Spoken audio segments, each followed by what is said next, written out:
We have got a great speaker with us tonight. His name is Keith Dunn. He is with the John Birch Society. He is going to talk about a lot of things, okay, but institutional issues, and in particular, he's going to talk about Article 5. Let's give Keith lives here in Florida. He's originally from Virginia. He's got 5 kids? 7. 5 boys.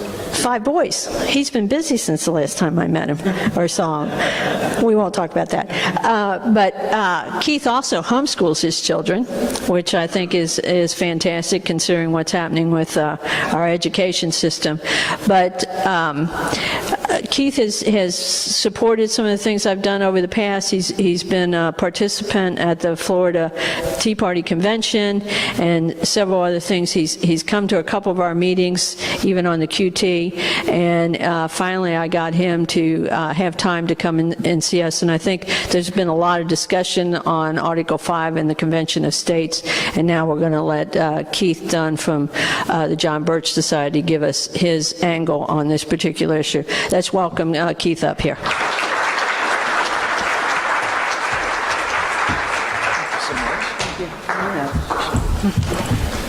Introduce your son, too. All right. Now am I tied? Do I have to leave this mic here? Can I? You can move around. You can do whatever you like. All right. There, I don't feel like I'm trapped now. Yes, I do have 7 children, 5 boys and 2 girls. I'm blessed to have my oldest son with me here tonight. Ian, would you please stand?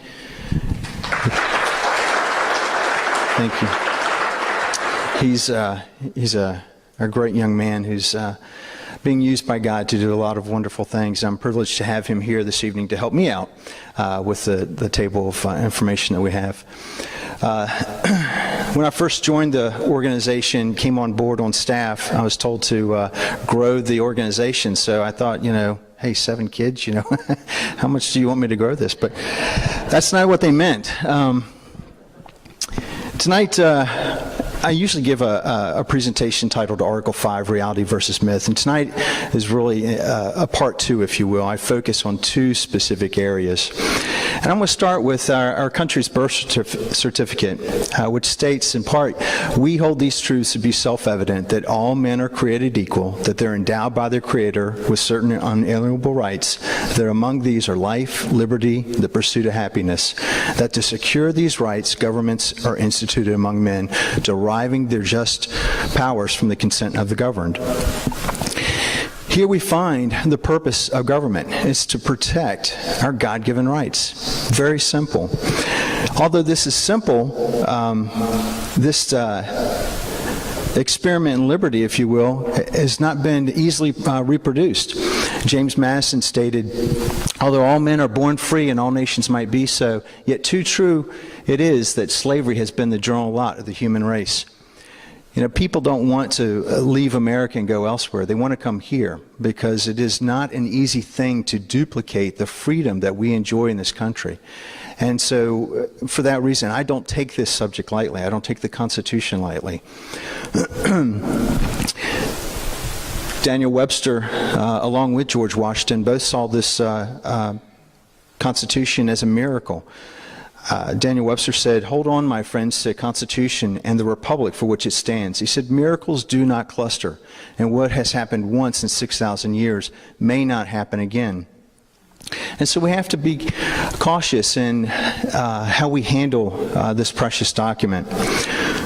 Tonight, again, I'm going to talk about Article 5. That's the particular section of the Constitution that talks about how to introduce changes, how those changes are ratified, and it also mentions limitations. And really, this is, again, a part 2. If you want to see the other version, you can do so on YouTube if you'd like. I have a sign-up sheet at my table.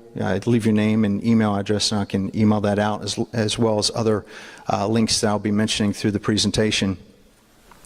The first myth, if you will, that I wanted to discuss these are one of the two things I hear most often throughout my travels. The first one we'll talk about is that an Article 5 convention or amending convention or a convention of the states is not a constitutional convention. The impression that promoters of a convention will try to leave is that somehow an Article 5 convention or amending convention or convention of the states is limited and that it can only change a few things within the Constitution. Opposite that is a constitutional convention, or CONCON for short. And the idea here is that it's really unlimited. It can change a lot of the Constitution, or it can change the whole thing. And so really these are the two positions that are discussed and promoted most often when you hear people speak about this particular section of the Constitution. In fact, Mark Levin, probably most people are familiar with him. He put out a book, and before that he had, or right after that, he was on a Sean Hannity special on Fox News, and he said that he was calling for a convention, not a constitutional convention, and referred to the Philadelphia Convention as a constitutional convention. In his book, he states on page 12, importantly, in neither case does an Article 5 amendment process provide for a constitutional convention. It provides for two methods of amending the Constitution. Mark Meckler, who is head of the Citizens for Self-Governance, he had this to say. He said, under Article 5, the states via the state legislatures had the right to call for an amending convention. Meckler explained, and it's important that we get our language right. It's not a constitutional convention. It does not open the whole Constitution up. This is an untruth that is stated by those people who are against it. It is an amending convention which must take place under the rubric of the Constitution itself. And the way it happens is 34 states issue a call for a for a convention. You'll notice that they're very specific in what they're trying to call for and how it's not a constitutional convention.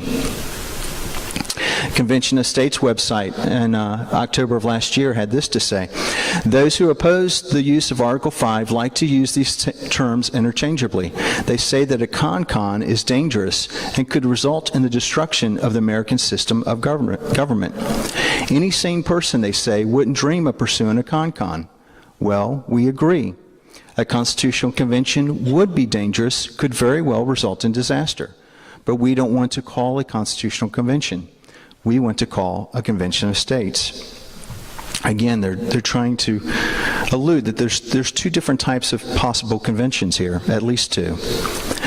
Michael Ferris heads up the Convention of States, and on that website, if you look at the frequently asked questions page, question is posed, what is a Convention of States?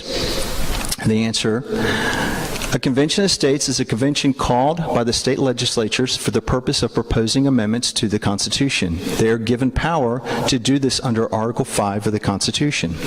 It is not a constitutional convention. It cannot throw out the Constitution. Again, trying to point out that there's at least two different conventions that we can have. So what is the difference? Or is there a difference between all these terms that are being used?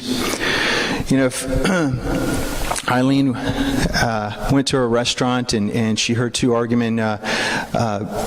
gentlemen arguing over who was the best local fisherman in town, and one guy was arguing it's Robert. You know, he catches the biggest and best fish, and the other guys disagree and say, no, it's Bob. You know, Bob, he's got a golden fishing rod. Every time he throws a hook in the water, he pulls out a fish, and they go back and forth and back and forth. And Eileen says, you know what?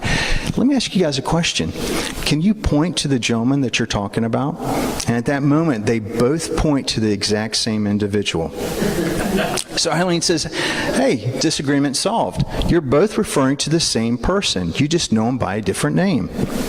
How do we know whether or not we're talking about a different convention or the same convention?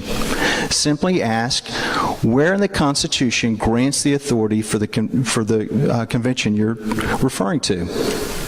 Everyone, whether they're calling for a convention of states or talking about a constitutional convention, they're all pointing to this clause in Article 5 that states Congress, on the application of the legislatures of 2/3 of the several states, shall call a convention for proposing amendments. we're all discussing the same convention for proposing amendments. Now, what about limitations? Let's take this phrase and put it within Article 5. Okay, this is all of Article 5. Now, there's a little portion here at the bottom that's missing, but that's a limitation that became obsolete in 1808. But if you look at the text of Article 5, it talks about Congress can introduce changes when both the House and the Senate agree on those changes, or a convention can be called when two-thirds of the several states petition Congress for a convention. And then it talks about the ratification process. Either way you introduce changes, it must be ratified either through the Congress sending it back to state legislatures or through a convention within each of the states. Now, the only limitation that's mentioned here is at the end. It says, provided that no state without its consent shall be deprived of its equal suffrage in the Senate. So can a convention be limited? The answer is yes. How many limits does it have? It can only have one. There's nowhere in the text of Article 5 or anywhere else in the Constitution or the Federalist Papers, Anti-Federalist Papers, any of the source documentation that say if you call X number of changes or less, it's referred to as one type of convention. And if you call for multiple changes or changing out the whole document, it's referred to as a constitutional convention. There's nothing in here that would support that claim. We're all talking about a convention for proposing amendments. The difference is the understanding of the limitations. And again, the text only mentions one limitation.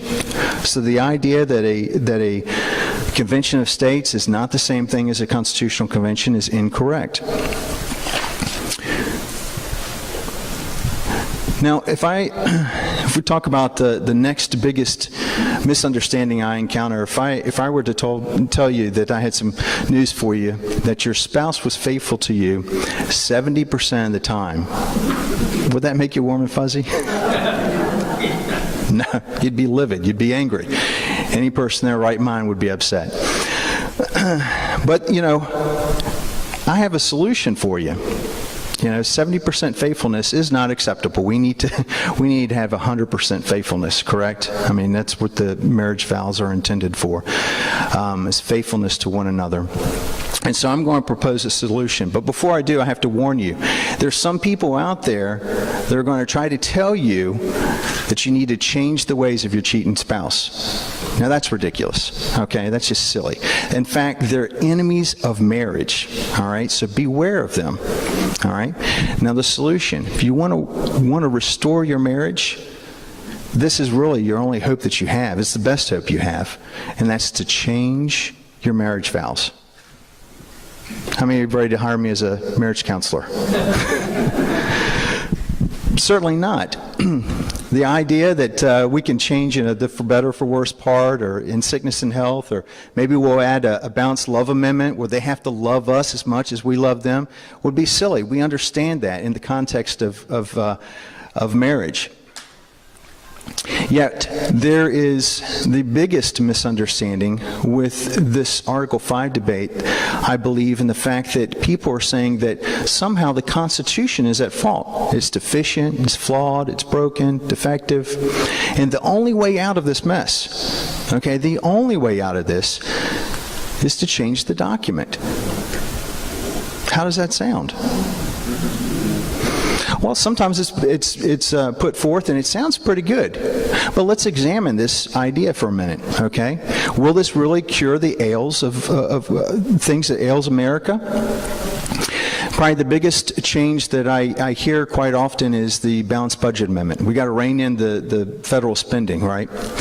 You look at some of the spending that Congress has done over the years, and there's a couple of websites at the bottom. Citizens for Government Waste, they produce what's known as a pig book. Senator Tom Coburn produced what's known as a waste book. Those links, I would encourage you to visit and check out some of this. This is just a small tip of the iceberg. It's the tip of the iceberg. $147 million to subsidize Brazilian cotton farmers. $27 million for Moroccan pottery classes. $65 million for tourism-related TV advertisements in New York and New Jersey. $379 million to promote Obamacare and a website that doesn't work. $1.1 million for sidewalks to nowhere in Florida and Michigan. $5.2 million to pay for a museum of neon signs. All these items and all the items listed on those two websites have one thing in common, besides the millions of dollars that they're spending, and that is it's all unconstitutional. None of these items are permitted by the Constitution. If you look at the Constitution, you'll find what's known as the power of enumeration, which simply is the idea that power does not belong to the federal government unless it's granted to it through the Constitution, through the document itself. Okay, so our Constitution the federal government didn't start off with 100% power and we whittle away at its authority with the Constitution. It started out with 0, and it was granted authority, granted areas that it can be involved with through the enumeration in the Constitution. In Article 6, we find that every elected and appointed official at the federal, state, and local level take an oath to support and defend the Constitution. Everybody takes an oath to abide by the limitations of this document. Section 9 tells us of Article 1, Section 9 tells us that Congress can only appropriate spending through the passage of legislation. So if it wants to spend any money, it has to do so through a passage of a bill. In Article 1, Section 8, we find that the only bills that it can pass are in areas that are granted to it by the Constitution. So if education is not granted to the federal government by the Constitution, can it pass a bill appropriating money for education? The answer is no, it cannot. And finally, at the end, the 10th Amendment, the Founding Fathers put a big old period at the end, said, any areas not delegated by the Constitution to the federal government are reserved to the states and to the people. Folks, that's pretty clear, okay? It's clear what Congress can spend money on and what it cannot.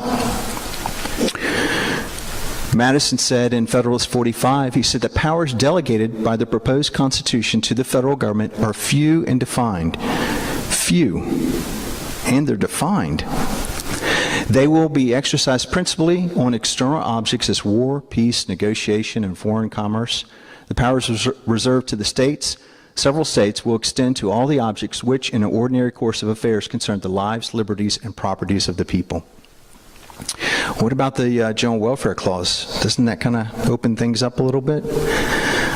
Well, he mentioned that in Federalist 41. He said, for what purpose could the enumeration of particular powers be inserted if these and all others were meant to be included in the preceding general power? Nothing is more natural nor common than first to use a general phrase and then to explain and qualify it by a recital of particulars. He said, why would we bother listing anything if it was all covered under the General Welfare Statement? That's not what the intention was. So the powers are few. The powers are defined. It is specified what Congress can spend money on. Anything that's not mentioned is hands off. You look at these areas, foreign aid. Nowhere in the Constitution does it say federal government can give money away to foreign countries. Protection of the environment. And, you know, Keith, are you telling me you don't like clean water, clean air? Of course not. I love those things. But is it the responsibility of the federal government to oversee that? No. Housing, health care, education. Don't you like educated children? Of course. But is it the responsibility of the federal government to provide that? Absolutely not. Transportation, energy, agriculture, all these things are off limits. Folks, you can't make these any more unconstitutional than they already are. Okay? If you go into a morgue and you stab a cadaver, you can't make him more dead. All right? You can't kill a dead guy twice.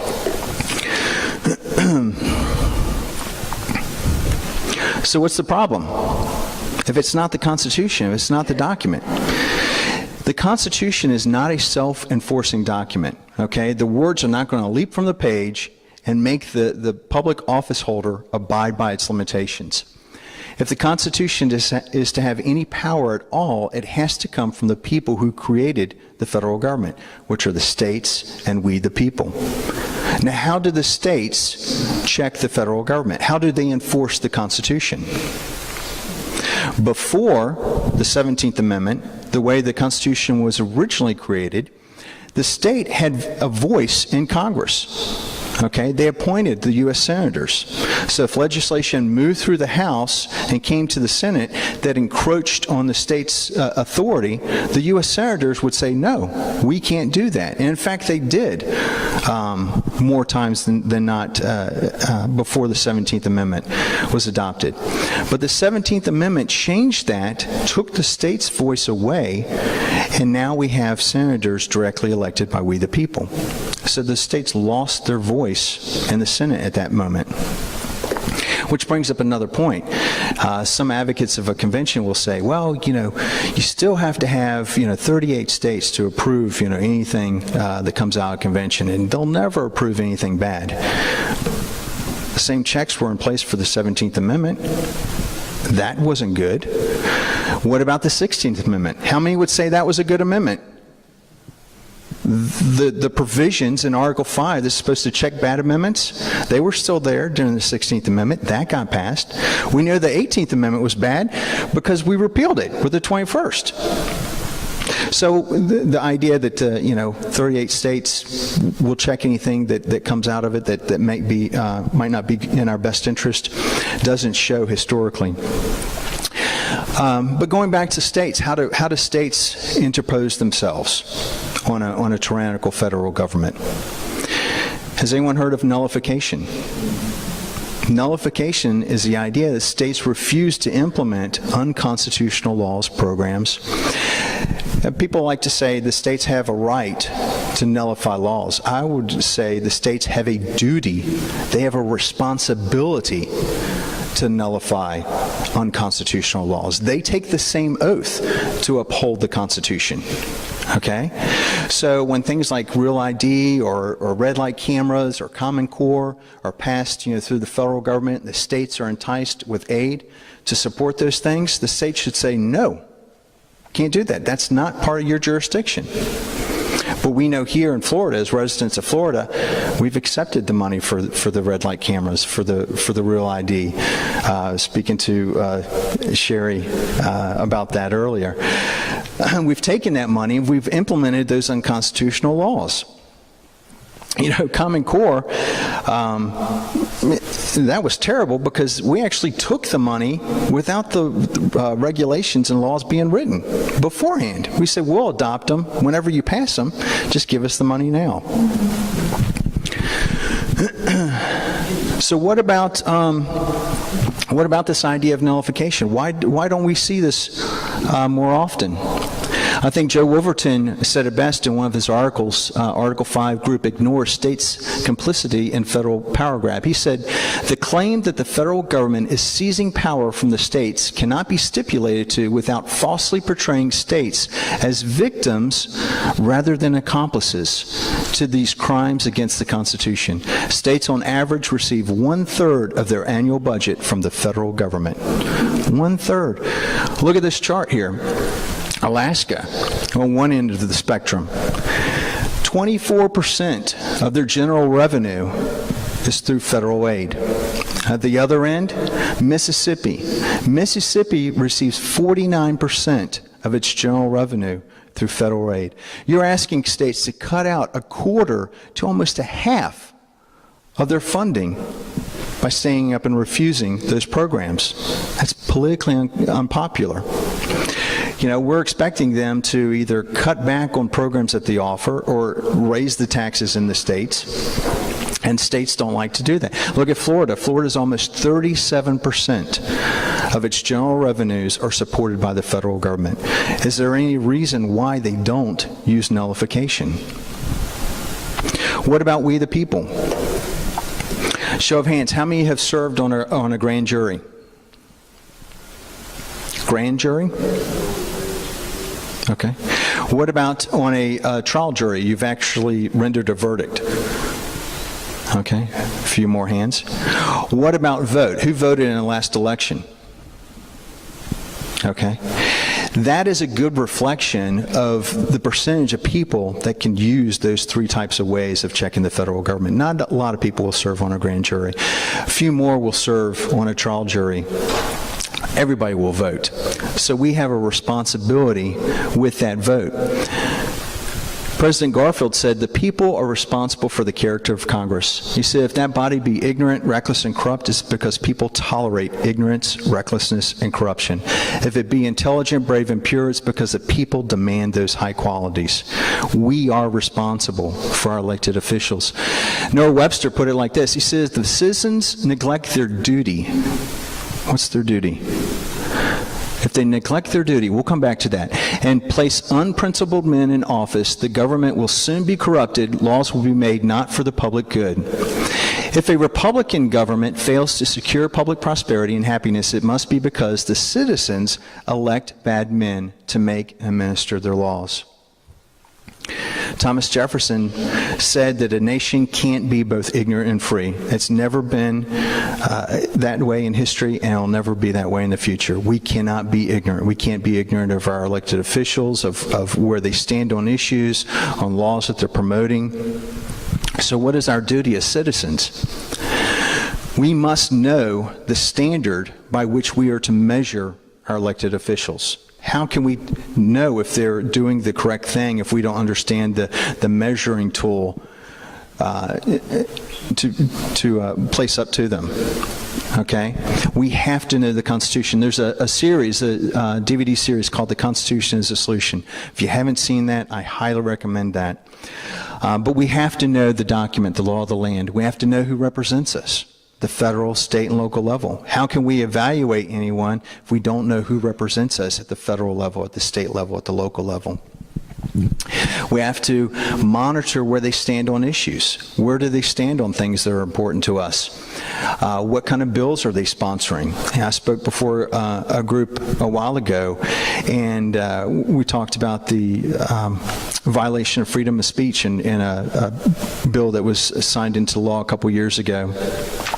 And they had thought that their Republican congressman probably voted against it. But they were surprised when they found out not only did he vote for it, but he was actually the one who sponsored it, who brought it up for consideration. If we don't know what things that they're promoting, how can we hold them accountable? And we have to know how they're voting. How are they voting on the various issues? With these things, we have to hold our elected officials accountable. We have to refuse to re-elect candidates that consistently violate their oath of office. Can we change a cheating congressman by changing the Constitution? No. I blurred this out. This is the congressman who represents this district. I'm not here to pick on any one person. I could probably put anybody up here. But so your congressman in this area that we're standing in today, during his first term in office, he was faithful to the Constitution 67% of the time, according to our Freedom Index. It's a congressional scorecard. I have samples of them up at the table if you like to get a few copies. His current term, he is being faithful to his oath 73% of the time. The cumulative score, 69%. Now, remember when I asked the question if you would be happy if your spouse was faithful to you 70% of the time? Why would we accept anything less from our elected officials? This is why we're in the mess we're in today. It's not because the Constitution is defective. It's because they're disregarding the limitations that are clearly specified. Even if we change the Constitution through a convention, we still have that problem of enforcement. Okay, if we can't enforce the 10th Amendment now, how are we going to enforce any new amendment? The document is not the problem. And so the two biggest issues, fallacies, if you will, that I run into are these two. One is that Convention of States or Article 5 Convention is not the same thing as a constitutional convention. We're talking about the same convention for proposing amendments. What we need to do is to force them to point to the Constitution, show me where are the limitations specified, because they can only point to one. That's at the end of Article 5. There is no such thing as X number of amendments and fewer. It's called one thing, and anything over that, it's called something else. And the idea that the Constitution must be changed, we have to change the document in order to fix our nation's most pressing problems, not true. If the Constitution is not the problem, how can changing it be a viable solution? You know, show me where we've exhausted nullification at the state level. Show me where we've exhausted our option of the voting booth. Just by simply going and polling people, pick a spot. Ask them who the representatives are. You may be surprised how many people don't know who their state reps are, their state senators. And if we don't know who they are, what they're pushing, promoting, how they're voting, how can we say that we've truly exhausted that option in electing good people?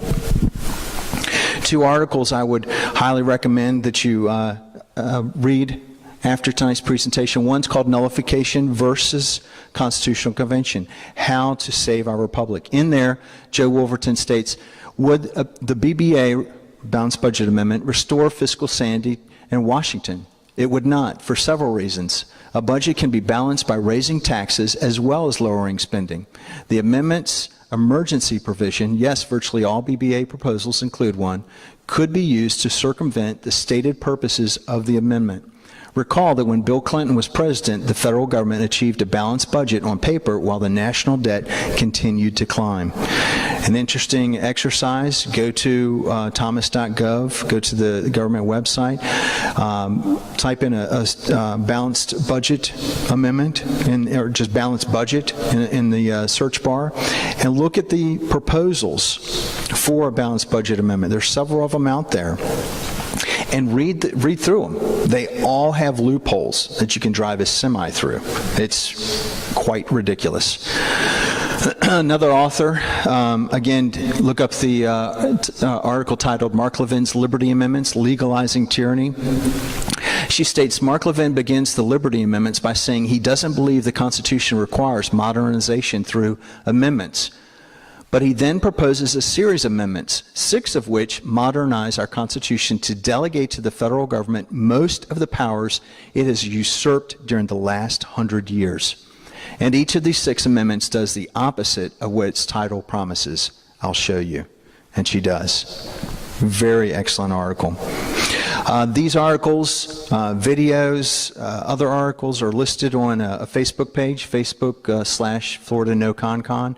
You'll find videos, articles, you'll find the latest update to the memorials and bills that are moving through the Florida legislature. I would encourage you to check out the John Birch Society. You know, our organization and a few others have opposed a call for a constitutional convention since the very beginning. I would encourage you to investigate us as an organization. Are we worthy of support? Look at our past accomplishments. Look at our issues. Where do we stand on various topics? One of the best ways you can probably find out about JBS is an upcoming council dinner. It's taking place in Jacksonville. A list of some of the speakers that will be there. But it will be Saturday, May 3rd. It will give you an opportunity to hear some of the presenters on different issues like Common Core and Article 5 and free trade agreements. And it'll give you an opportunity to meet the national leadership from the John Birch Society. That is all I have for you this evening. Again, the much longer version can be seen on YouTube. I just really wanted to spend time on those 2 things I find most misunderstood. Thank you.